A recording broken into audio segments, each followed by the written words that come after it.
I want to ask you something. What if Elon Musk was a woman? What if Elon Musk was this black woman? Elon Musk is considered one of the greatest minds of our lifetime. But what if he was a woman named Gladys West? Because see, Elon Musk would not be worth hundreds of billions of dollars to this day. We wouldn't have SpaceX, Starlink, Tesla. We wouldn't have any of that without Gladys West. Just a poor black girl born in 1930s in rural Virginia to sharecropper parents. Now, we've heard of Galileo, the father of astronomy, Isaac Newton, the father of calculus, and the man who discovered gravity and created calculus as a way to explain it. We have Einstein, who figured out a lot of our gravity, the theory of relativity, and we have Gladys West. Now, why is she so important in this conversation? Her math and her computations and understanding and explanation of the way gravity and tidal forces work on our planet was the necessary link for engineers to create GPS. Because we need to understand the way the planet is shaped. It's not round, it's more elliptical. And so some of their GPS calculations can be off by more than 100 feet. Now they're off by less than a foot, thanks to Gladys West. Now, Gladys West grew up really poor on a farm. She did not want to work on a farm forever, and her mom said education is the key.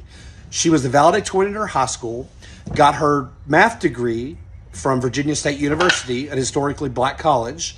She got a master's in public administration, or master's in math.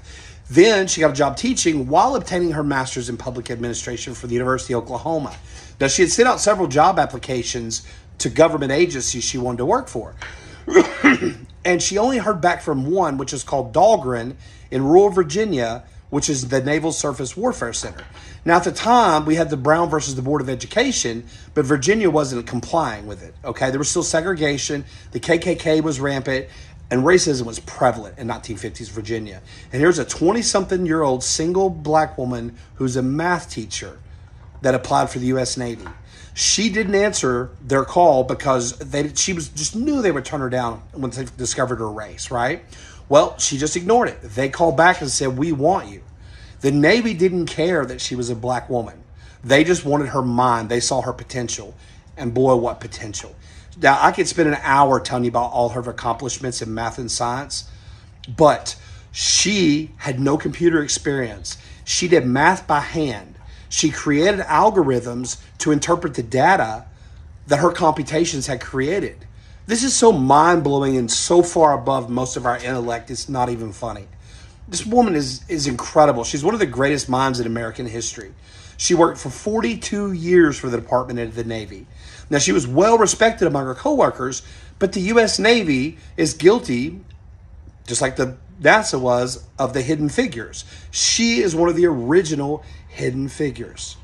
42 years she devoted her life to this country and all the weapon systems she worked on, all the space systems, enough so that in 2018, she was inducted into the Air Force and Space Museum and Hall of Fame. She was recognized all over Great Britain and by their parliament. She's recognized by our Congress and the Pentagon, President Obama. There's been a lot of news stories in the last 5 years about her. She's still alive, doing well. She doesn't do interviews anymore, although I would give anything to sit down and have a milkshake with this woman just to have a conversation. She's very sweet and grandmotherly. And when asked about her lack of recognition over her life, she said, "Better late than never." And maybe this will help other women of science get publicity and recognition for what they did. It's a very humble woman. Now, here's the one thing I found amazing. They said, "So do you use GPS?" She said, "No, I still use a paper map to keep my mind sharp." So, what a great woman. Thank you for watching. If you haven't subscribed, please do, and have a great day.